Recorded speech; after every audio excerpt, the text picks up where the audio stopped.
Хот мөндөр суух тавтай морил би бол хөтлөгч Хот. Хэрхэн товч нэвтрүүлгээ хүрэхээр хуульчаагийн мас студид бэлэн болсон байна. Нэвтрүүлэг та бүхэнд YouTube-ийн Хот мөндөр суугаар болон NTV телевизээр зам 83.3 107 хөстөлгөөний Хот мөндөр радиогоор хүрч байгаа. Өнөөдрийн дугаарыг цахим мөрөөдөд хамтдаа G-Mobile компани болон Монгол хүнд технологийн хүчийг хатгуулнартай Сайн Electronics ивент итгэж байна. За мөн өмгөөллийн MBS Partners соёлын фирм ивент итгэж байгаа. За өдөр минь даги. Өдрийн минь төргий. За хөрөнгө оруулалтын маргаан юу лээ? Тэмээ хөрөнгө оруулалтын маргаан. Ер нь бол аливаа нэг аж ахуй нэгж компани өөр улсад ингээд за яг зарим улсуудын хувьд бол ийм тодорхой хөрөнгө оруулалтын хэмжээ зааг тавьчихдаг тий. За тухайн хэмжээний хөрөнгө оруулалттай бизнесийг эрхлэх юм бол хуулийнхаа дагуу ч юм уу одоо олон улсын өөр улсуудтай байгуулсан гэрээний дагуу ч юм уу ингээ хөрөнгө оруулагчид тооцогдоод явдаг нэг юм олон улсын зарчим бий те. За энэ төрлийн хөрөнгө оруулалтын маргааныг хоёлаа ярих хэвээр. За өнөөдрийн дугаар дээр Philip Morris гэдэг одоо дэлхийд алдартай тамхи үйлдвэрлэгч компани байгаа тийм ээ. Бас бүгдийг үйлдвэрлэдэг. Эдгээр чинь одоо бидний мэддэг бүхэл тамхиг хийд юм лээ шүү дээ тий. Philip Morris, Parliament, Marlboro шивлээ. Манай улсыг тамхиар хангаж байгаа тийм улс байлээ. L&M шивлээ. Тийм зөндөө юм байна. Chesterfield гэдэг. Ер нь бол дэлхийд бараг үйлдвэрлэгддэг 10 тамхины 7 нийтнэр их юм билээ шүү дээ. Тэгээ энэ том тамхины үйлдвэрлэгч компани Австралийн засгийн газартай үүсгэсэн хөрөнгө оруулалтын маргааныг ярих юм багамаа. Өнөөдрийн нэвтрүүлгийн гарчиг бол анзаарсан бах те. Тамхины хайрцагны талаар ярих гээд байгаа. Тийм билээ. Тий. Тэгэхээр чиний бодлоор яагаад тамхины хайрцагтай холбоотойгоор шүүгдсэн байж болох вэ? Гэхдээ тест бүүмэд юундаач ууралцгаагаад идэх. Тамхи бол зүгээр л юм хайрцагтай л байж байгаа шүү дээ. Дээрх зураг мөрөгтэй холбоотой биш үү? Үгүй. За яг зураг гэхэд хаашаа юм те. Ер нь бол хайрцагтай холбоотой ийм хэрэг байх нэ. За Philip Morris Asia Limited гэдэг нэг юм компани байна л да Австралийн. За 2011 онд батлагдсан тамхины савлгааны тухай хуулийн дагуу Австралийн засгийн газрыг олон улсын шүүхэд дуудсан юм хэрэг байгаамаа. Philip Morris нэхэмжлэгч юм байна. Тийм нэхэмжлэгч. За энэ бол яагаад олон улсын маргаан болж явсан бэ гэхээр Хонконг болон Австрали улс хоёрын хооронд ингээд хөрөнгө оруулалтыг дэмжих хамгаалах гэрээ гэж бол байдаг. 1993 онд энэ хоёр улсын хооронд байгуулагдсан гэрээ байдаг. За үндсэндээ ямар зохицуултуудыг агуулдаг вэ гэхээр энэ хоёр улсын хоорондын одоо аль нэг улсынх нь хөрөнгө оруулагчтай тухайн нөгөө улстай бизнес эрхэлж байгаа тохиолдолд одоо энэ олон улсын гэрээний дагуу тодорхой хамгаалтуудыг бол өгж идэг. За хөрөнгө оруулагч нар шудраг хандах ёстой тий. Одоо юу гэдгийг хуулийн дагуу ялгуурлан гадуурхахгүй байх ёстой ч гэдэг юм уу. Ер нь бол тэгээд одоо эдгээр дотоодын ч юм уу энэ гэрээний зохицуултууд зөрчигдсөн гэж үзэх юм бол тухайн гэрээнийхаа дагуу олон улсын шүүхэд дуудах юм боломжийг олгодог юм. Өөрөөр хэлбэл хөрөнгө оруулагч нарт хамгаалт болдог юм гэрээ байдаг. За энэ бол ер нь хөрөнгө оруулалтын аливаа улсад хөрөнгө оруулалтыг татаж оруулж ирэхэд маш чухал юм. Хоёр улсын хилцээр байдаг. Хөрөнгө оруулагчийн эрхийг хамгаалах эрхийг хамгаал харилцан биеийнхаа хөрөнгө оруулагч нарыг хамгаалж байгаа байхгүй. Тэгэхээр аль нэг улсынх нь хөрөнгө оруулагч нар нөгөө улсад очиад бизнес эрхлэхэд одоо таатай нөхцлүүдийг санал болгож идэг гэсэн. За энэ гэрээний дагуу шүүхийн маргаан үүссэн байдаг. Яагаад маргаан үүсч вэ гэхээр за PM Asia Philip Morris Asia гэдэг компани бол Хонконгод бүртгэлтэй. За Philip Morris International Group-ийн бол ийм бүсийн толгой компани гэх юм уу гэж ажилладаг. За Австрали улс бол засгийн газраараа хариуцагчаар орж ирсэн байгаа. За маргаан нь бол 2011 онд түрүүнд үлдсэн те нөгөө нэг тамхины энгийн савлгааны тухай хууль гэж батлагдсан байна л да. За энэ хууль батлагдсанаар Philip Morris гэдэг компани одоо өөртөө хоёр төрлийн үндсэн шаардлага нэхэмжилтэд дурсан байгаа юм л да. Тамхины энгийн савлгаа боодлын тухай хууль нь тэдний үйлдвэрлэж байгаа тамхины бүтээгдэхүүнд оюуны өмчөө ашиглахыг нь хориглоод одоо PM Asia компанийн брэндэд нөлөөсөн гэж бол үздсэн байгаа.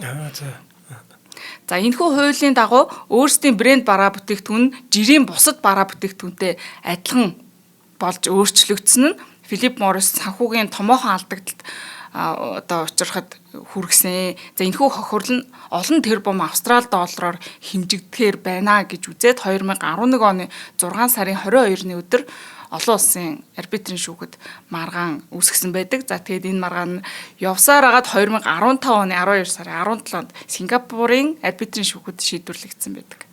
Нөгөө зарим улсын гэсэн байдаг шүү дээ. Бүх тамхины хайрцаг нь адилхан. Тамхины төрөл бол байгаа шүү дээ. Марл бороо парламент майлц. Тэдний бүгдээр адилхан хайрцагтай байхгүй хавар. Яг тэрнтэй адилхан гэсэн үг. Зүгээр л дээр нь нэрнүүд нь л өөр гэж идэг.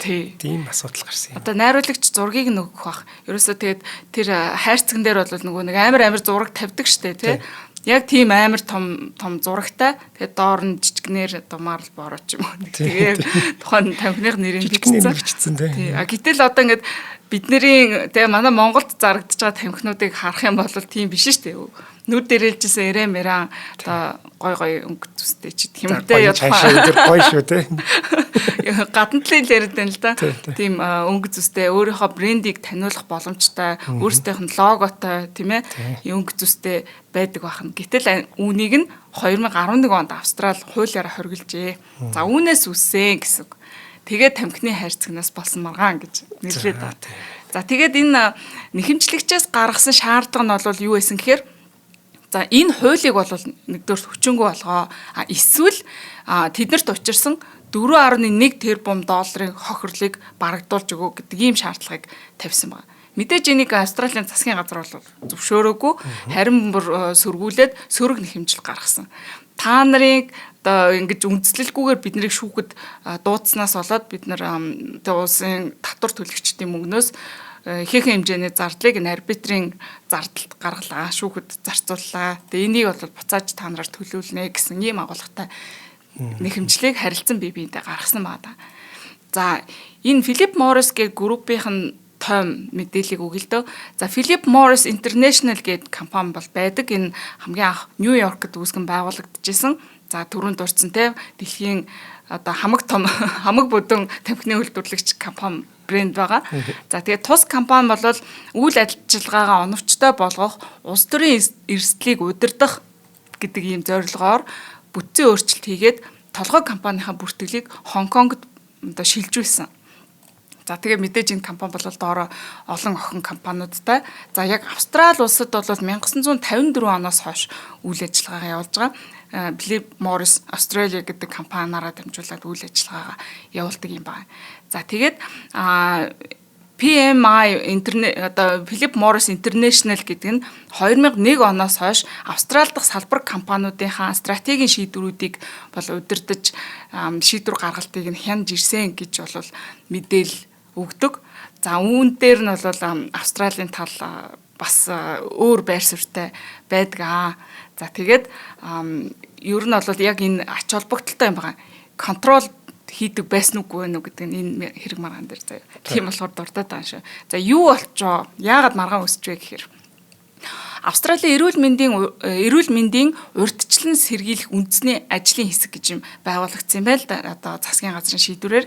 За энэ ажлын хэсэг нь тус улсын хэмжээнд байгаа энэ тамхиталтын хэмжээг бууруулах зорилгоор маш олон төрлийн судалгаа төсөл хэрэгжүүлсэн. За үүнийх нь нэг нь бол тамхины бүтээгдэхүүнийг энгийн савлгаатай болгох нь одоо энэ тухайн тамхиныг хэрэглэгч гэдэг юм уу хүмүүсийн энэ анхаарлыг татах энэ сэдэлт бол нөлөөлдөг юм байна гэдэг энэ судалгааг анх гаргаж ирээд 2007 оноос эхлээд энэ нотлогоо судалгааны баримтуудыг үндэслээд санал гаргаж эхэлсэн юм байна. Тамхины савлгааг энгийн болгох хэрэгтэй гэдэг юм. Энэ бол мэдээж энэ тамхи үйлдвэрлэгч олон том групп корпорациудад бол таалагдаагүй нь ойлгомжтой маш олон улс төрийн сорилтуудтай авчирч исэн. За яг энэ үеэр нь бол Австралийн засгийн газар бас хэд удаа солигдох үйл явц явагдсан. За ингээд ер нь бол улс төрийн янз бүрийн практикуудын эсэргүүцэлтэй бол нэлээдгүй тулгарч байсан л да. 2007 оноос хойш явагдсан гэсэн үг шүү дээ, тийм ээ.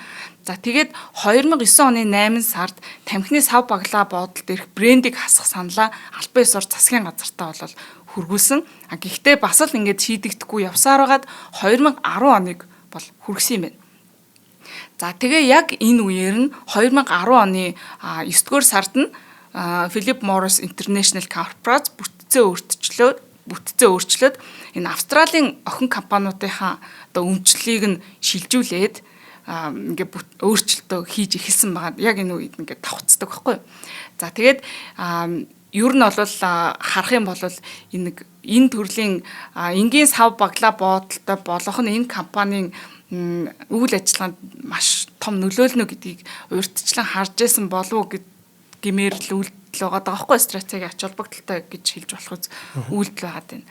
За тэгээд хуулийн төсөл бол ингээ 10 оны 9 сараас хойш явсаар агаад 2011 оны 4-р сард үндсэндээ албан ёс орон гэж олон нийтийн дунд хилцүүлэгдээд парламентод бол өргөн баригдаад хууль болж батлагдсан байдаг. Яг албан ёсоор батлагдсан өдөр нь 2011 оны 4 сарын 21. За тэгээд яг хэрэгжиж эхлэх хугацаа нь бол 12 оны 12 дугаар сарын 1-ний өдрөөс эхэлж хэрэгжинэ гэд. Ингээд албан ёсоор хууль болж гарсан. Жил хагасны дараанаас хэрэгжиж эхэлсэн. Тий. За тэгээд нэхэмжлэгч нь бол Австралийн эсрэг бол гаргасан нэхэмжлийн шаардлага нь бол түрүүнд дурдсан те. Үндсэл нь юу гэж байсан бэ гэхээр олон улсын гэрээний дагуу хөрөнгө оруулагчийн статусыг бол бид нэр эдлэх ёстой. Олон улсын гэдэг нь түрүүнд дурдсан Хонконг бол Австралийн хооронд байгуулагдсан хөрөнгө оруулалтыг дэмжих гэрээ хэлцэл тийм ээ. За тэгээд хууль ёсны дагуу оруулсан хөрөнгө оруулалтад маань нөлөөлж байгаа учраас бид нэр олон улсын шүүхэд хандах эрхтэй гэдэг ийм үндслийг бол барьсан. За тэгээд яг энэ олон улсын гэрээн дээр хөрөнгө оруулалт гэж яг юуг тооцох вэ гэдгийг тодорхойлт бол маш чухал тийм ээ. Энэ өнөөдрийн дугаар бол нэлээд бас нэг тийм эргцэн тайлбар ойлголтуудыг хамарч явах гэдэг байгаа шүү. Окей, энэ өөр маш хэрэгтэй дугаар санагдаад байна. Маш сургамжтай юм байна шүү дээ. Хөрөнгө оруулагч маш сургамжтай. Ямар тохиолдолд хөрөнгө оруулдаг юм. Тэгээ орж ирээд чинь бид нар зарим хуулийн ч юм уу иймэрхүү тодорхой заалтуудыг мэдчих байхгүй бол ямар сөрөг үр дагавар гарах вэ гэдгийг яг ярих юм шиг санагдаад байна. Тэгэд чинь олон улсын байгууллага бол олон улсын дүрм журам тэднийхээ юу гэдгийг те бизнесийн зарчим тэрүүгээр явнаа. Манад хурж ирээд зүгээр ингээд одоо бид нэр хоорондоо ингээд компаниудын хооронд харилцдаг шиг тийм зарчим бол явахгүй. Чи маш өргөн хэмжээнд тэгээ би энэ аягийг энд тавина гэдэг гэрээ хийдэг л газар шүү дээ тий. Тэгээ бүр маш сургамжтай санагдаад байна. Зөв. Ер нь хөрөнгө оруулагч хоёр тал сургамжтайгаас гадна одоо сонсож байгаа энэ манай үзэгчдэд ч гэсэн сургамжтай. Нэг арт иргэдэд гэсэн үг. Тэгэхгүй ийм гэрээ гэж юу байдیں гэдэг хандлага бол зөндөө байдаг шүү дээ. Гэтэл тэрэнд бол дэлхий дээр бол дэлхийн жишг болцсон тийм гэрээнүүд байж идэг.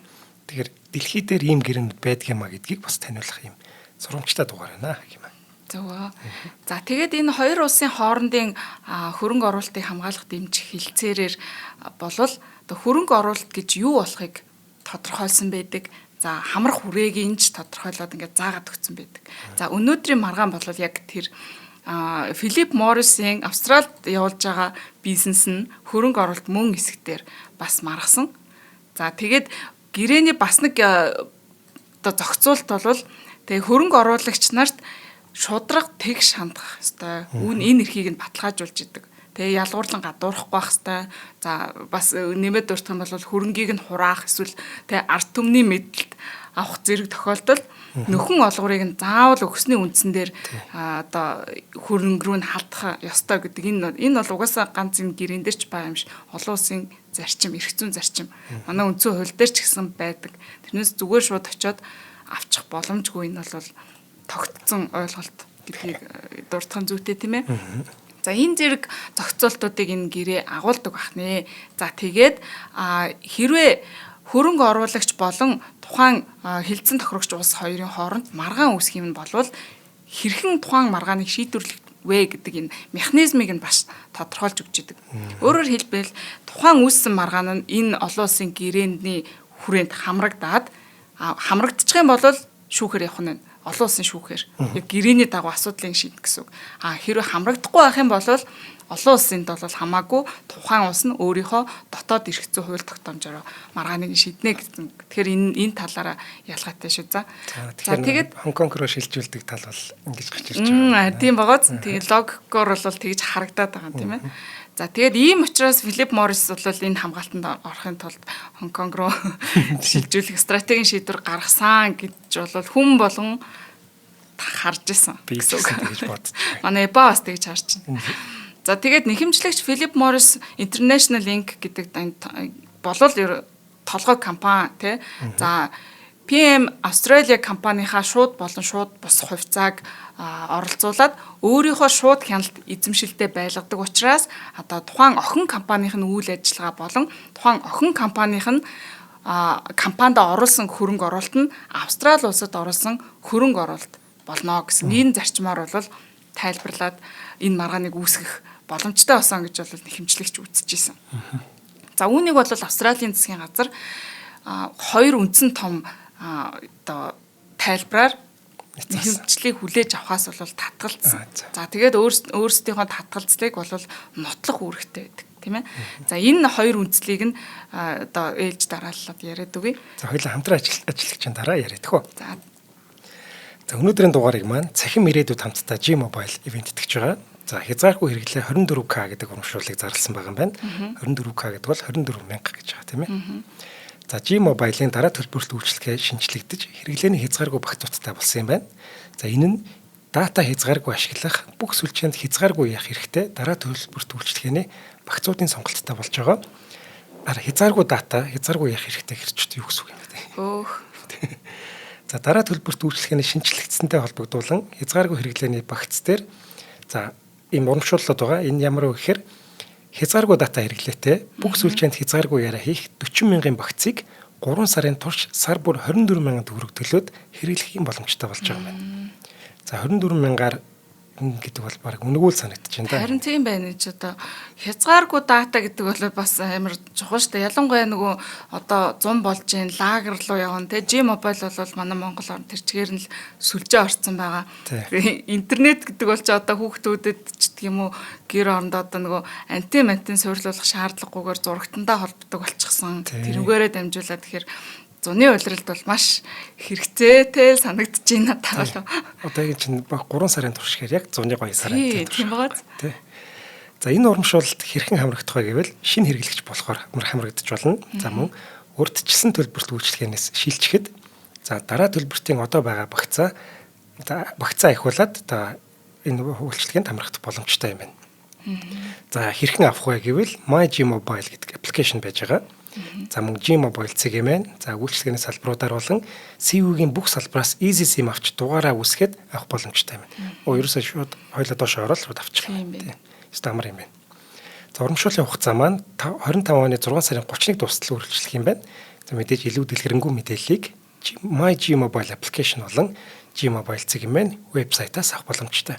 За мөн утасны дугаар нь 9810 36 36 юм байна. За энэ хязгааргүй дататай мөртлөө хязгааргүй яриатай гэдэг байгаа шүү дээ. Тийм байна. Тэгэхээр одоо хосууд бол хоорондоо хязгааргүй жилчиж болно гэсэн. За интернеттэй л байхад ер нь уцаарч бас хэрэггүй л болчихж байна л да. За яг сүлжээ хоорж гаргах ч юм уу тиймэрхүү байдалд бол ярьж болох юм тийм ээ. Би ч нэг эртний хүн болохоор уцаараа шууд ярьчих гэдэг шүү дээ. Тэр үе өнгөрсөн бро. За таач нэг юу гоогүй шиг зүг. За одоо нөгөө нэг засгийн газраас Австралийн засгийн газраас гаргаж ирсэн үндслүүдийн талаар тайлбарлаж өгье. За нэгдүгээр үндсэл нь бол юу байсан бэ гэхээр Philip Morris International Inc гэдэг энэ компани олон улсын гэрээнд заасан хөрөнгө оруулагч биш юм аа гэдэг юм үндсийг гаргаж ирсэн. За яагаад вэ? Хонконг Австралийн хөрөнгө оруулалтын хилцээрийн нэгдүгээр зүйлийн E гэсэн хэсэг дээр хөрөнгө оруулалт гэдгийг ингээд тодорхойлцсон definition заалт байгаа байхгүй юу гэж ойлгодог вэхээр за хөрөнгө оруулагч гэдэг нь хилцэн тохирогч нэг талын хөрөнгө оруулагчийн одоо нэг талын хөрөнгө оруулагчийн эзэмшиж хяналтандаа байлгаж гэдэг үгийг сайн анхаараар зөв хяналтандаа байлгаж хилцэн тохирогч нөгөө тал өөрийн хууль тогтоомж дагаж мөрдөж буй хөрөнгө оруулалтын бодлогынхоо дагуу хүлээн зөвшөөрсөн бүх төрлийн хөрөнгийг хөрөнгө оруулалт гэж үзнэ гэсэн юм ойлголтоо ойлгогдож байна үү те? Ер нь сайн ойлгогдсонгүй. Энэ дээр бол хоёр үндсэн нөхцөлийг тавьж өгч байна яг энэ заалтаар. Нэгдүгээрт нь бол тухайн одоо этгээдийн нөгөө талдаа өөр улстай хилцэн тохирогч улс гэдэг чинь аль нэг улсыгаа хэлж байгаа байхгүй эсрэг талынхаа. За нөгөө талынхаа улсад байгаа аливаа бизнесийгээ ингэж хяндаг болвол эзэмшдэг болвол за хяналтандаа байлгах гэдэг энэ үг болгоно тус тустай юм хууль зүйн ойлголт байгаа. За ингэдэг болвол нөгөөх нэг нөхцөл нь болохоор ингэж хөрөнгө оруулсныг нь нөгөө улс нь өөрийнхөө дотоодын хууль тогтоомжоор хүлээн зөвшөөрж баталгаажуулсан байхыг ойлгоод байгаа байхгүй. Нэгдүгээрт нь одоо хяналтандаа байлгаж байгаа нэг бизнес байх нь байна. За нөгөө талд нь тэрийг нь нөгөө хүлээж авч байгаа улс нь зөвшөөрсөн байх юм байна. Хууль тогтоомж байгаа. Тэгэхээр ийм нөхцлүүд байх юм бол хөрөнгө оруулалт гэж тооцогдох нэ. Энэ олон улсын гэрээгээр. За тэгээ бас нэг энэ нэг дэлгэрүүлсэн заалт арталт нь явдаг. Энэхүү гэрээний зорилгын үднээс тухайн хувь хүн компани нь тухайн компани эсвэл хөрөнгө оруулалт ихээхэн хэмжээний ашиг сонирхол байгаа бол за ихээхэн хэмжээний ашиг сонирхол гэдэг нь бас нэг юм хууль зүйн ойлголт байгаа. Ихээхэн хэмжээний ашиг сонирхол байгаа бол тухайн хувь хүн компанийг эсвэл хөрөнгө оруулалтыг хяналтандаа байлгаж байна, хянаж байна гэж үзнэ гэсэн ойлголт байна. Өөрөөр энгийн үгээр тайлбарлах юм бол ихээхэн хэмжээний ашиг сонирхол байгаа гэдгийг нь эдийн засгийн агуулгаар нь шууд ойлгох хэрэгтэй. Эдийн засгийн агуулгаар тухайн тэр хяналтандаа байлгаж байгаа бизнесээсээ эсвэл үйл ажиллагаанаас ашиг хүртдэг байх хэвээр. Ашиг хүртэхийн тулд тэндээ хяналтаа хэрэгжүүлдэг байх хэвээр. Ийм байжж одоо ашиг хүртдэг байжж тэр одоо хяналтандаа байлгаж байна гэж ойлгох нь шүү дээ. Тэгэхээр өөрөөр хэлбэл энэ нөгөө түрүүний дээр дуртаад байсан хяналтандаа байлгах гэдгийг одоо энэ би өчигдөр орой унтахтаа яг энэ нөгөө шүүхийн шийдвэрийг нь уншсан л да нэг ойролцоогоор 200 гаруй хуудас байгаа юм. Тэгээд энэ баг ихэнх хэсэг дээр нь яг энэ under control мөн үү биш үү гэдгийг нь тодорхойлох гэж маш олон хууль зүйн аргументыг за тэгээд дээрэс нь одоо нэг эн чинь прецедент болсон шүү дээ тийм ээ. Хууль тогтоомж нь өөр хэрэг маргаануудыг ишилж за тэр хэргийн тэдэн онд шийдэхдээ шүүгч нь ингэж тайлбарлаж шийдсэн. За тэр хэрэг дээр тэдэн онд ингэж тайлбарлаж хэрэгсэн гэдэг маш олон тийм хууль зүйн фактуудыг бас гаргаж ирж байна. Хяналтандаа байлгасан үгүй юу гэдгийг хоёр тал бие биенийхээ байр суурийг ингэж нөгөө няцаахын тулд бол ашигласан байдаг. За Австралийн тал бол энэхүү заалтын энэ хяналтандаа байлгах гэдэг ойлголтыг ихээхэн хэмжээний ашиг сонирхолтой буюу substantial interest заавал байж одоо өөрөөр хэлбэл шууд эдийн засгийн хамааралтай ойлголттой холбоотой байж одоо under control байх ёстой гэдэг ийм аргументыг гаргаад байсан байхгүй юу? PM болохоор юу гэж маргаад байсан гэхээр үгүй ээ бид нар энэ компани чинь анханаас нь үүсгэн байгуулад за тэгээд бүх энэ менежмент болон бүх юм ингээд хянаад ингээ явж исэн. Бид нар удирдлага чиг одоо удирдлагын юу гэдэг менежментийн арга барилаар хангаж исэн тий үндсэн том стратегийн шийдвэрүүдийг гаргахад нь бид нар бол нөлөөлж исэн гэдэг ийм байр суурьтай байсан. Өөрөөр хэлбэл бид нар бол хяндаг байсан энэ компани гэсэн байдлаар ярьсан. За тэгээд энэ under control гэдэг энэ нэг аргумент бол үнэхээр бол маш удаан үргэлжилсэн. За тэгээд Австралийн тал гол нь бол энэ нөгөө талыгаа юу гэж бас няцаагаад байсан гэхээр тэдний тайлбарыг ер нь бол нэг ингэж иймэрхүү байдлаар хэлээ яриа заяа. Эхлээд бол Австралийн тал ийм байр суурьтай гаргаж ирсэн, аргумент дэвшүүлсэн, нэхвжлэгч ингэж няцаасан. За тэрнийг нь хариуцагч бас юу гэж няцаасан гэсэн байдлаар шууд яриад дэвчүүл амар баг. За тэгээд энэ хяналтандаа байгаа гэдэг хяналтандаа байлгах гэдэг ойлголтыг бол нэхэмжлэгч тал үгүй эн чинь эдийн одоо хууль зүйн агуулгаараа маш өргөн ойлголтоо. Бид нар бол энийг чинь зөвхөн ингээд хувь хувьцаа эзэмших байдлаар хяналтандаа байлгаагүй менежментээр бодлогоор хангаад ингэж бол явж исэн. Энэ бол хангалттай гэж үзэж исэн. За тэгээд дээрэс нь маш олон хэрэг маргаануудыг бас ишилж татаж оруулж ирж одоо хилцүүлэг хийсэн те. За гэхдээ энийг бас энэ дээр нэг юм анхаараарай. 2001 оноос хойш эдгээр яг тэр менежментийн арга барилаар хангасан, удирдлагын чиглэлээр хангаж исэн гэдэг тайлбарыг за гэрчийн мэдүүлэг гаргаж өгч байгаа. Компани дотоод бичиг баримтуудаа гаргаж өгч байгаа. Тэр чинь нөгөө structure юмнууд нь батлагдсан байгаа шүү дээ, тэ. Хин хаашаа яаж чиглэгдэх үү, чиглэл үүрэг даалгавар өгөх үү, хаашаа репортлох үү, тэ. Энэ бүх ингэж холбоогоороо бид нар энд бол хяналттай байсан гэдгийг нотлох гэж бол оролдож исэн. За харин Австралийн тал бол энийг нь бас яг амар үнэлтэйгээр л няцааж идэг. За энэ бол ерөөсө хууль ёсных бол биш ээ. Legal capacity нь бол тэр менежментийн арга барилаар хангаснаар бол хангахдахгүй.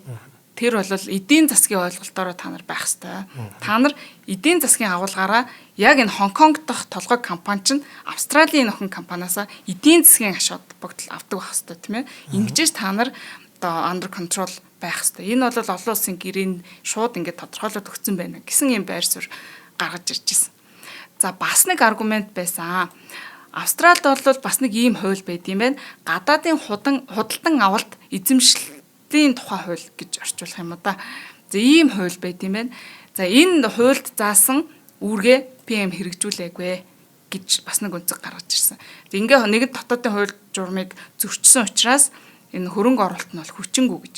За энэ нэг гадаадын худалдан авалт эзэмшлийн тухай хууль нь одоо юу гэж ямар ач холбогдолтой хууль юм бэ гэхээр энэ бас манайд бол бас байвал их зүгээр юм шиг санагдсан. Австралийн хууль нь гадаадын хөрөнгө оруулалт худалдан авалтыг зохицуулж үндэсний аюулгүй байдал эдийн засгийн стратегийн одоо ач холбогдолтой салбаруудаа хамгаалах зорилготой юм хууль гэдэг юм. За энэ хуулиар бол гадаадын хөрөнгө оруулагч нь тодорхой хэмжээний хувьцаа одоо 10-аас 20% ч юм уу тийм ээ. Эсвэл стратеги ач холбогдолтой тийм компанийг одоо худалдаж авахаас өмнө Австралийн сангийн яамд мэдэгдэх ёстой юм үүрэг байдаг юм байна. Худалдаж авахаас өмнө шүү. За хэрвээ мэдэгдээгүй байх юм бол тухайн худалдаа авалтын шууд хууль бусад тооцоод торгуул ногдуулдаг. За тухайн тэр хилцлийг нь бол хүчингү тооцдог, цуцалдаг ийм хууль байдаг юм байна. За энэ дотоодын стратегийн ач холбогдолтой бизнесүүдэд хамгаалах гэдэг нь шүү дээ. Энэ надад бас их сонирхолтой санагдсан. Манайхан бол стратегийн ач холбогдол гэдэг зүйлийг одоо уул уурхайн хэдэн ордоор л ойлгоод байгаа шүү дээ. Гэтэл стратегийн ач холбогдолтой салбар гэдэг юм чинь маш олон юм байж байгаа. Одоо хоол хүнс байна. За хүнс дотроо бол гурил мах юу гэдгийг нөгөө яг одоо үндсэн гол хүнсний бүтээгдэхүүнүүд, за тэгээ эрүүл мэндийн бүтээгдэхүүнүүд, за тэгээд энэ цахилгаан эрчим хүч, төлөвлөлт, тийм түлш эдгээр чинь бүгдээрээ стратеги ач холбогдолтой гэж үзэж байгаа. За тэгээд ач холбогдолтой дотоодын бизнесүүд гэдэг нь болохоор бас юм тухайн одоо юундэ өндөр хэмжээний татвар төлдөг ч юм уу те одоо ийм томоохон бизнесүүд байх нь л те. Одоо жишээлбэл Солонгосын хувьд үзэх юм бол Samsung компани ялтчгүй стратеги ач холбогдолтой байж таарна. Маш улсын нэр хүндийг гаргахаас гадна ихээхэн хэмжээний татвар төлж байгаа ч гэдэг юм те. Энэ агуулгаараа ийм том хэмжээний ач холбогдолтой бизнесүүдэд хамгаалах хууль байгаа байхгүй. За тэгээд одоо гадаадын иргэн компани тусгай зөвшөөрлгүйгээр 15 сая доллароос ийм дээш хөрөнгө оруулалт хийх тохиолдолд энэ мэдэгдэх үүрэг байх ёстой ч гэх юм уу тийм ээ. За тэгээ гадаадын иргэд бол заавал юм шин байшин худалдаж авах ёстой гэдэг юм уу. Ер нь нэг иймэрхүү байдлаар ингэж дотоодынхоо бизнесүүдэд хамгаалах бас зарим нэг төрлийн хязгаарлалтыг тогтоосон зохицуултууд байдаг юм байна. За нэг ийм хууль байдаг юм байна. Гэтэл PM-ийг болохоор та нар энэ нөгөө нэг сангийн яамд мэдэгдэх үүргээ хэрэгжүүлээгүй. Хонконг руу нөгөө нэг бүтцийн өөрчлөлт хийгээд Австрали дахь охин компанийнхаа эзэмшлийг нь Хонконг руу шилжүүлсэн шүү дээ. Нью-Йорк дахь толгоогоос Хонконг руу. Ингэхдээ та нар мэдэгдэх ёстой байсан. Нэгэнт Австралийн компани толгой компанийн хувь эзэмшил нь өөрчлөгдөж байгаа учраас тийм учраас энэ хууль зөрчсөн гэж бол үзчихсэн. За энэ сангийн яамн тэгэхээр ингээд за бид нар энэ Австрали дахь компанийнхаа толгой компанийг сольж гинэ тий. Энэ компани хувьцаа эзэмшигч нь өөр этгээд болж гинэ. Өөр улсад бүртгэлтэй компани болж гинэ гэд ингэж мэдэгдэх тохиолдолд сангийн сайд нь шийдвэр гаргах хэрэгтэй байдаг гинэ. За тухайн одоо хөрөнгө оруулалт нь үндэсний аюулгүй байдалд нь нөлөөлж гинэ үү, ард иргэдийнх нь эрх ашигт нийцж гинүү, зөрчигдөж гинүү гэдэг үндслийг харгалзаж агаад зөвшөөрдөг, татгалздаг эсвэл одоо тодорхой нөхцөл тавиад зөвшөөрөх. Одоо хувьцааныхны хувь хэмжээг нь бууруулдаг ч юм уу, менежментийг нь өөрчлөх шаардлага тавьдаг ч юм уу. За ийм байдлаар ингэж шийдвэр өгд юм байна. Гэтэл PM Asia бол энэ компани их хэмжээний хувьцааг нь эзэмших болж байгаа талаараа ерөөсөө энэ Австралийн сангийн яамд мэдэгдэж зөвшөөрөл аваагүй. За энэ нь бол бүр даашаа ярих юм бол criminal offense болж магадгүй гэсэн аргументыг, эрүүгийн гэмт хэрэг болж магадгүй гэсэн юм аргументыг гаргаж ирсэн. За нэхэмжлэгч бол үүн дээр мэдээж зөвшөөрөөгүй. За хэдийгээр ингэж зөвшөөрөл аваагүй боловч бидний энэ алидын оруулаад үйл ажиллагаа явуулж байгаа энэ хөрөнгө оруулалт бол хууль ёсных юм аа. Нэгэд бид нар тэнд үйл ажиллагаа явуулж байгаа, нэгэд танаа улсад татвар төлж байгаа. Энийг бол хаашинч зайлсхийх арга байхгүй те. Энэ бол хууль ёсныхоо гэсэн ийм байр суурьтай байсан. За тэгээ бас нэг ийм хариуцагчийн гаргаж ирж байсан тайлбар юу байсан гэхээр за хөрөнгө оруулалт гэж тооцохгүй гэж үзэжсэн өнцөг бол нэхэмжлэгч хөрөнгө оруулалтын мэдүүлэгтээ төөрөгдүүлсэн мэдээлэл тусгасан гэсэн ийм тайлбарыг гаргаж ирсэн байгаа. Өөрөөр хэлбэл хагас үнэн эсвэл ингээд яг тодорхой чухал юм мэдээлэл орхигдуулсан байх юм бол энийг төөрөгдүүлсэн гэдэг үзээд байгаа байхгүй. За тэгээд хагас дутуу зарим нэг баримт материалууд нь дутуу. За ийм байсан учраас Австралийн хуулийн дагуу энийг бол хөрөнгө оруулалт гэж хүлээн зөвшөөрөхгүй гэж бол үзсэн. Энэ хуулийн дагуу яадаг гэхээр энэ хөрөнгө оруулалтын мэдүүлэг гэж нэг аппликейшн бөглөөд тэг хөрөнгө оруулагчаар тооцогдоод ингээд гэрчилгээ маягийн хүлээн зөвшөөрсөн юм авдаг юм байна л та. За тэр мэдээлэлээ бөглөхдөө та нар ингээд буруу дутуу худлаа төрөгдүүлсэн мэдээлэл агуулсан. Яг худлаа гээгүү дутуу мэдээлэлтэй. Энд чинь болохоор төөрөгдүүлсэн байна гэж ийм мэдээлэл гаргаж ирсэн байгаа. Ер нь бол эндээ юу байсан гэхээр нөгөө шилжиж байгаа хувьцааныхаа үнийн мэдээлэлээ тодорхой оруулаагүйсэн. Эхэндээ бол зүгээр үнгүй ингээд толгой эн чинь дэлхийд дамсан үндэстэн дамсан корпорац шүү дээ тий. Тэгэхээр Нью-Йоркийн компаниасаа Хонконг руу шилжүүлэхдээ хоорондоо үн төлбөргүй шилжүүлэх гэж байгаа юм шиг мэдээлэлтэйгээр явж яснаа сүүлд нь бол төлбөртэйгээр шилжүүлсэн болж таарсан. За тэр талаарх мэдээлэл юмнуудад тодорхой өгөөгүй учраас энэ бол та нар төрөгдүүлсэн. Тэгээд эн чинь хууль зөрчиж байна гэж. За тэгээд төрөнд мэд дурдсан шүү дээ. Хөрөнгө оруулалт гэж юу гэж тодорхойлох юм бэ гэдэг тэр нэг заалтын хоёр дахь өгүүлбэр дээр нь нөгөө хилцэн тохирогч нөгөө тал нь өөрийн хууль тогтоомж хөрөнгө оруулалтын бодлогодоо нийцүүлэн хүлээн зөвшөөрсөн бол гэдэг нөхцөл байгаа шүү дээ. Өөрөөр хэлбэл Австралийн хөрөнгө оруулалтын тухай хуулийг зөрчөөд мэдүүлгээ буруу дутуу бүглэсэн. Энийг нь бид нар бол хууль зөрчиж байна гэж үзэж байгаа учраас энэ олон улсын хилцээрийн хоёр дахь өгүүлбэр заасан энэ шаардлага бол хангагдахгүй. Тиймээс та нарын энэ хөрөнгө оруулалт гэж үзээд байгаа энэ нөхцөл бол худлаа гэж няцааж байгаа. Буруу гэж няцааж байгаа. За. Тий. Энэ тэгээд хөрөнгө оруулалтын гэрчлэгээ өгдөг штэ. Гэтэл та нар PM-ийнхэн анхнаасаа тэр бүглэх ёстой юмнуудын буруу бүгэлчиж. Тэнгүүд хөрөнгө оруулалтын гэрчлэгийг өгсөн юм байна. Өгчихсөн. Өөртөө бол хүлээн зөвшөөрсөн юм байна. Тийм. Тэгчээ дараа нь өө эн чинь алдаатай буруу бүгэлцсэн байжиж өөртөө алдаагч гэсэн хүлээн зөвшөөрсөн гэсэн агуулга яваад шүү дээ. Энэ дээр болохоор ингэсэн no objection гэдэг юм letter бол тэд нар ингээд Австралийн төрийн сангаас нь одоо төрийн сангаас нь л өгд юм байна л да тэр нөгөө хөрөнгө оруулалтын гэрчлэгээ гэх юм одоо энийг нь за энэ no objection гэдэг letter бол PM-д өгчихсөн. Өгөхдөө энэ мэдээлэл янз бүрийн холбогдох одоо нөгөө нэг материаллык мэдээллүүдээ өгөөгүй байна гэдгийг нь бид нар бол энэ хэрэг маргааныг олон улсын шүүхтэр шийдэгдэх үед л олж мэдсэн. За энэ no objection гэдэг леттерийг өгсөн төрийн албан хаагч нар өөрсдөө олгогдсон эрх мэдлээ одоо хэлтрүүлээд та нарт энийг өгчихсөн байна. Нэгэнд бид нар ингээд та нар хууль зөрчсөн гэдгийг чинь олж мэдсэн учраас бид нар дотоодынхоо хууль тогтоомжийн дагуу хизээл бол хизээ энийг чинь цуцлах хэрэгтэй. Та нар хууль зөрчсөн байна.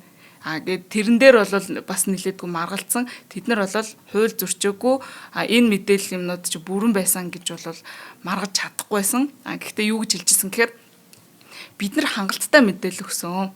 Хангалттай мэдээлэл өгсөн. Тухайн үед одоо шаарджсэн мэдээллүүдийг бүгдийг өгсөн. Хэрвээ та нар бидний буруу дутуу мэдээлэл өгсөн гэж үзэж байгаа юм бол тэр үед нь шүүх татахгүй байсан юм бэ. Тэр үед бид нарт ингээд шаардлага тавихгүй яасан юм бэ. Гэтэл та нар ингээд no objection гэж хөрөнгө оруулагчаар бүртгэжгээд ингээ хожим нь энэ хууль бус байсан байна боллоо гэд ингэж болохгүй штэ гэсэн юм агуулгатай ярьсан. Одоо хоёлаа зүгээр ингээл үг болгож яриад байгаа штэ тий. Энэ болгоных нь хардталт нөгөө нэг кейсээ рефер хийгээл тий хуулийн зүйл заалт дотоодын хууль тогтоомжоо ишлээл ингээл бүр хоёр тал нэлээдгүй маргаалгаа юм л да. No objection гэдэг бол татгалзах зүйлгүй гэж тий бүртгэж байгаа байхгүй. Тий шүү дээ. Тий. Энэ өөрөөр хэлбэл энэ хууль зүйн ойлголт нь admission in fact буюу үн бодит хэрэг дээр бол зөвшөөрсөн та нар хөрөнгө оруулалт гэдгийг нь. Тий. Тэгэхээр энэ одоо яг баг зэргийн энэ хууль зөрчсөн асуудал бол байж магадгүй тий. Бүртгэлийн алдаа эсвэл мэдээлэл нь дотоо байсан юм байж магадгүй. Гэхдээ эн чинь бол хөрөнгө оруулагчийн тэр эрхийг ингээд хүчингү болгох хэмжээний зөрчил биш ээ. Олон улсын практик дээр ч гэсэн ийм төрлийн асуудлууд зөндөө гарч исэн гэд бас маш олон кейсүүдийг бас гаргаж ирсэн байдаг. За хоёлаа ивент тэтгэгчээ танилцуулъя. За Монгол хүнд технологийн хүчийг хатгуулна сайн электроникс өнөөдрийн дугаарыг маань ивент тэтгэж байгаа. За сайн электроникс бол Apple, Samsung, Huawei брэндүүдийн цахилгаан бараануудыг аль бие усны эрхтэйгээр оруулж ирдэг ийм компани байна. За аль бие усны дэлгүүрүүд нь бусад дистрибьютор байгууллагуудаас ялгагдах зүйл нь та дээрх брэндүүдийн бүх нэр төрлөөс нь хамгийн сүүлийн оны загваруудыг нь дагалдах хэрэгслийн хамт ирж бүрнээр нь хамгийн өргөн сонголтоогоор авах боломжтой гэсэн үг. За үнийн хувьд мэдээж хамгийн сүүлийн загвар юм чинь мэдээж үнэтэй байж таарай. Үнэ дагаад чанартай байж таарай. Тэр нь бол цахилгаан барааны хамгийн сүүлийн загвар хамгийн гоё нь л байдаг тий. Тэгээд бас нэг аль бие усны дэлгүүр учраас ямар нэгэн эвдрэл гэмтэл гарлаа гэж бодоход засварын төв нь бас тийм аль бие усны төвүүд байдаг байхгүй. Тэгэхээр тэр чинь монголчлаад өөр юмар орлуулад хийн гэсэн ойлголт байхгүй шүү дээ. Зөвхөн тухайн юу зэлбэг юу гэдгийг тэрүүгээр нь засаж яг нэг бэлтгэгдсэн инженерүүд байж байгаа учраас бас ийм давуу талуудтай байдаг. За сайн электрониксын бас нэг давуу тал нь юу гэхээр банк бус санхүүгийн байгууллагаас гадна банкудтай хамтран ажилладаг тул за Монголд байгаа хамгийн бага хүүтэй хамгийн хүртээмжтэй зээлийн үйлчлэгийг санал болгодог. За тодорхойлбол хаан банк, голомт банк энтерхэд явна. За тэрнээс гадна та нийгмийн даатгал төлтгөө байсан ч гэсэн дансны хуулгаараа орлогоо нотлоод 2-оос 3.5% лизингээр бар авах боломжтой. Минь яг авсан хөргөгч угаалга юм шиг зурганд гарч байна та. Чи эндээс авсан юм уу тий? Захиалга өгөөд ячгаар хүргэж ирээд огсраад байрлуулад өгд юм лээ. Эсвэр. Тийм. За тэгэхээр аль бие усны дэлгүүрүүдээр үйлчлүүлээрэ гэж одоо уриалмаар байна. За ялангуяа Apple, Samsung, Huawei гэхэрч одоо ер нь бол яг орчин цагийн тийм одоо юу болж байгаа одоо чанартай гэсэн тэрл брэндүүд энэ ч байж шүү дээ. За мэдээж салбарын ярих юм бол өчнө олон салбартай байж байгаа. Тийм. Маш олон салбартай бас хөдөө орон нутгаар ч гэсэн зөндөө салбарууд байгаа. За та бүхэн дэлгэрэнгүй мэдээлэл болон салбарын мэдээллийг авахыг хүсвэл 70 10 66 33 дугаар утаснаас залгаад за мөн сайн гэмэн гэдэг веб хуудас байгаа. За мөн Facebook-ийн мэдээж сайн электроникс гэдэг пэйж байж байгаа. Ийшээ ороод ер нь гой зургуудаа харчиж болно. За яг бол өөрөө авсан төгрөгчийг танилаа гэж. Тий. 1000 хүний тундас. Би очиж яасангүй шууд нөгөө үзэж чаад холбогдох дугаарууд өгд юм лээ. Тэгээд шууд тэр худалдааны борлуулалтын менежертэй нуцаар ярьжгаад тэгээд хургуулээд мэдээж төлбөр тооцоогоо бол өгсөн данс мэдээллийн дагуу хийгээд тэгээд шууд оройн хөргөгдөд ирд юм лээ. Тэгээ өгсөр сурлуулад өгсөн түргэн шуурхай юм лээ. Тийм. За баярлаа. За баярлаа. За одоо хоёр дахь аргументын талаар ярив. Хариуцагч буюу нөгөө Австралийн засгийн газар нэхэмжлийг хүлээж авахаас татгалзсан хоёр дахь шалтгаан. Энэ бол бас одоо хуулиар сурж байгаа хойднуудад одоо зориулж яриад байдаг болсон шүү дээ. За энэ бол бас их ач холбогдолтой. Энэ маргаан үүссэн асуудал нь цаг хугацааны хувьд хизээ байсан бэ гэдэг юм маш ач холбогдолтой хууль зүйн ойлголт байгаа юм. Энэ болохоор relation temporis гэдэг нэг юм ойлголт байхгүй юу?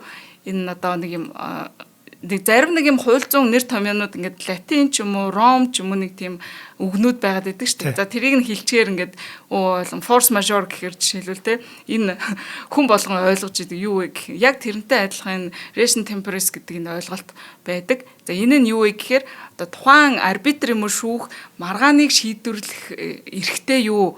Тухайн шүүх арбитрт энэ маргаан шийдвэрлэгдэх ёстой юу гэдгийг шийдвэрлэхийн тулд одоо цаг хугацааны үүднээс шалгадаг энэ зарчмыг хэлээд байгаа.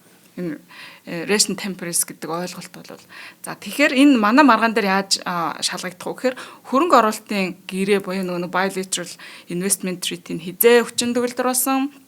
За тэгээд маргаан үүссэн асуудал буюу нөгөө нэг эн чин хууль батлагдсан асуудлыг яриад байгаа шүү дээ тий. За энэ бол хизээ үүссэн. За хөрөнгө оруулалт нь хизээ хийгдсэн. Өөрөөр хэлбэл хөрөнгө оруулагчаар хизээ болсон. Одоо хөрөнгө оруулалтын гэрээний нэг тал нь хизээ болсон бэ гэдэг энэ цаг хугацааны байдлаар авч үзнэ гэсэн үг. За тэгээд энэ Хонконг Австралийн хөрөнгө оруулалтын хилцээрийн 10 дугаар зүйлд нэг ийм зохицуулт байна.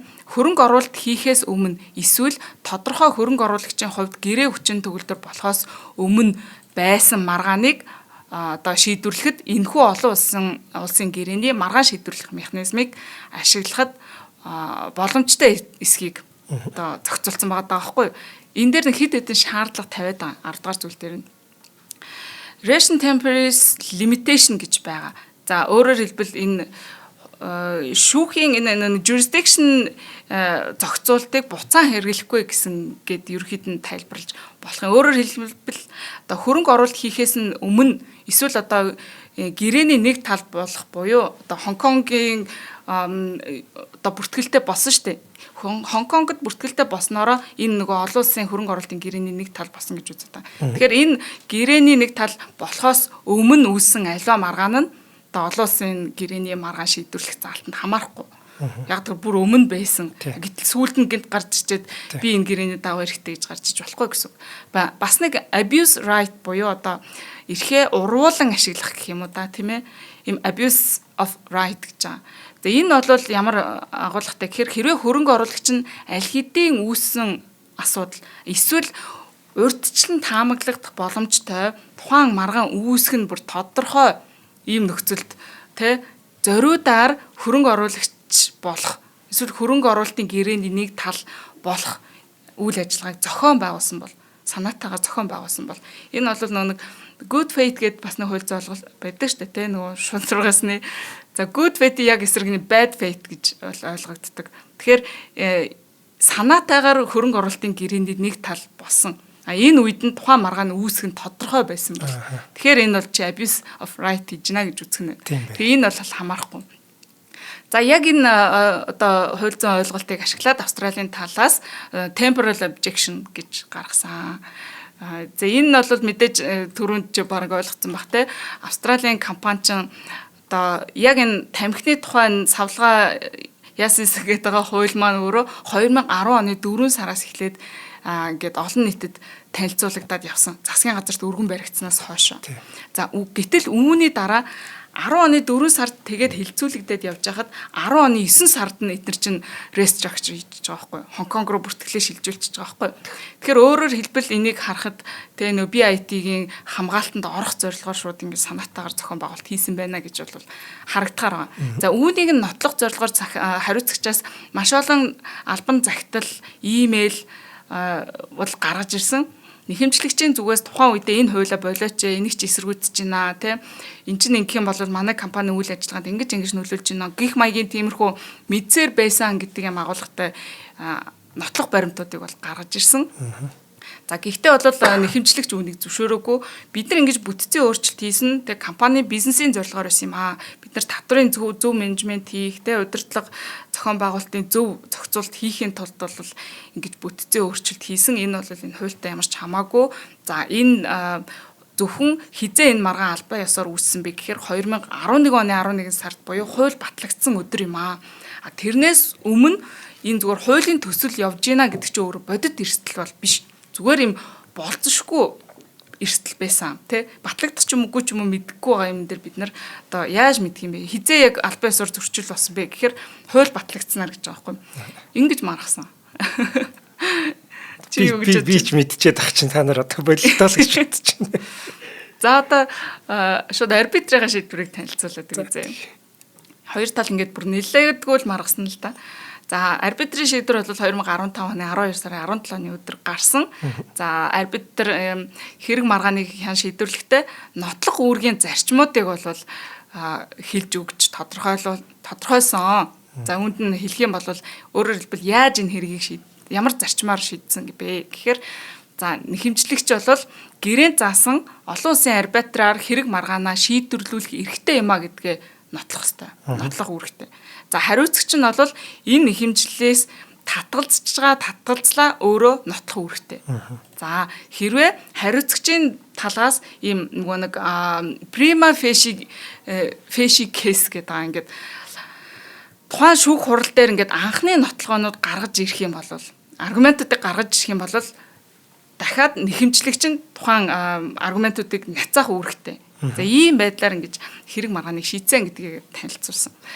За тэгээд нэхэмжлэгчийн энэ нөгөө Австрали дахь компани дээр нь нөгөө хяналт байсан уугүй юу гэдэг асуудлыг шийдвэрлэх нь өөрөө бүр энэ хамаг маргааны цөм байсан байна. Яг тийм болчлаа. Тийм. За нэхэмжлэгч одоо хэдийгээр 2001 оноос хойш нь удирдлагын хяналтыг хэрэгжүүлж ирсэн гэж ярьж байгаа ч гэсэн олон улсын гэрээнд хяналт хэрэгжүүлэх нь одоо хяналтыг хэрэгжүүлэхдээ эдийн засгийн агуулгаараа их хэмжээний ашиг сонирхолтой байх буюу нөгөө substantial interest заавал байх ёстой гэж ингэж үтсэн. За үүнд удирдлагын одоо хяналт зөвхөн удирдлагын хяналт хэрэгжүүлээд байх нь ерөөсөө хангалтгүй.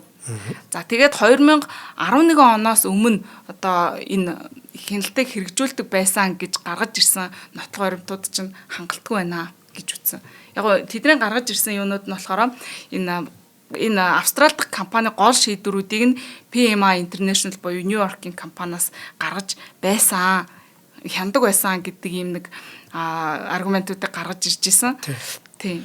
Тэгээд тэгтэл нөгөө нэг гэрээний чинь тал нь Хонконг штэ. Тэгэхээр интернэшнл чинь Нью-Йорк штэ тий. Гэтэл энэ нөгөө нэг Хонконг дахь этгээд нь ингэж хянжсан гэдэг нөхцөл бол бас байхгүй тий. Хангалтгүй байна өөрөөр хэлбэл. Гэж бас үтсэн байна. За тэгээд Австралийн хуулиар хөрөнгө оруулалтыг нь хүлээн зөвшөөрсөн үү гэдэг нөгөө нэг no objection letter дээр маргаж байгаа. За энийг шүүх юу гэж үтсэн гэхээр хөрөнгө оруулалтыг нь хүлээн зөвшөөрсөн нотлох баримт мөн байна. No objection letter-ыг та нар ингээд өгчихсэн байна. Энийгээ бол та нар хүчингү анхнаасаа хүчингү байсан гэдгийг хангалттай нотолж чадсангүй гэж хэлсэн. Дүгнсэн. За өөрөөр хэлбэл Австрали улс өөрийнхөө хууль тогтоомжоор хөрөнгө оруулалтыг хүлээн зөвшөөрчихсэн байна гэж. За тэгээд дараа нь болохоор тэр нөгөө нэг ration temporis гэдэг ойлголт байна шүү дээ тэ нөгөө зарчим. За энэ дээр бол юу гэж шийдсэн бэ гэхээр за маргаан үүссэн гол огноо бол 2011 оны 11 сар буюу хууль батлагдсан өдөр байна. За энэ хүртэлх бол тийм үүсэж болзошгүй л эрсдэл байсан болохоос биш яг үүссэн байсан асуудал эрсдэл биш байна гэж үзсэн. За тэгээд гэхдээ хамгийн гол нь нэхэмжлэгч энэ хууль батлагдахын өмнө хөрөнгө оруулалтаа хийсэн буюу Хонконг руу шилжүүлээд гэрээний тал болсон байх нь гэж. За тэгээд эрх мэдлээ уруулан ашигласан уу одоо эрхээ уруулан ашигласан уу буюу abuse of right хийсэн үү гэдэг дээр за бүтцийн өөрчлөлт нь бол яах арга байхгүй зөвхөн гэрээний хамгаалтыг авах зорилгоор хийсэн байна. Тий. Нэхэмжлэгч эдгээр ингээ бусад бизнесийн шалтгаанаар бүтцийн өөрчлөлт хийсэн гэж үзэж байгаа ч гэсэн 2010 оны 4 сард бол хуулийн төслийг хилцүүлж байх үеэр л энэ маргаан үүсэх нь бол тодорхой байсан тий. Тиймээс энэ үүсэж болзошгүй эрсдлийг тооцоолоод тий энэ гэрээний хамгаалтыг авахын тулд та нар restructure хийцэн байна. Эн чинь өөрөө abuse of rights байна. Гэд жим дүгнэлт гаргасан. За тэгээ үр дүнд нь яах вэ гэхээр нэхэмжлэг бол хүлээж авахс татгалцсан. Нөгөө abuse of rights та байсан байна. За тэгээд энэ урьдчилан мэдэгдэж байсан маргаан дээр та нар гэрээний хамгаалтыг ашиглах гэж оролцсон байна гэд. За тэгээд нөгөө сөрөг нэхэмжлэл бас байгаа шүү дээ тий. Засгийн газраас та нар энэ арбитрийн маргаанаар ингээд заргалдаад явсны чинь төлөө бид нар маш их мөнгө зарчлаа гэд. За энэ асуудлыг нь тусдан шийднэ гэд яг энэ сая миний ярьсан арбитрийн шийдвэр бол үндсэндээ дуусж байгаа. Энэний араас нь дахиад final awards бол гарсан.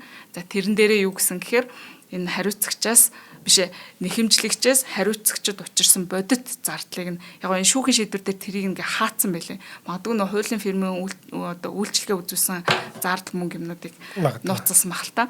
За тэгээд энэ дүнгийн бол бүтэн хэмжээгээр нь олгохоор шийдвэрсэн. Яг тэгэхээр энэ бодит зардал учирсан гарсан нь үндслэлтэй нотлох хоримттай байна гэд.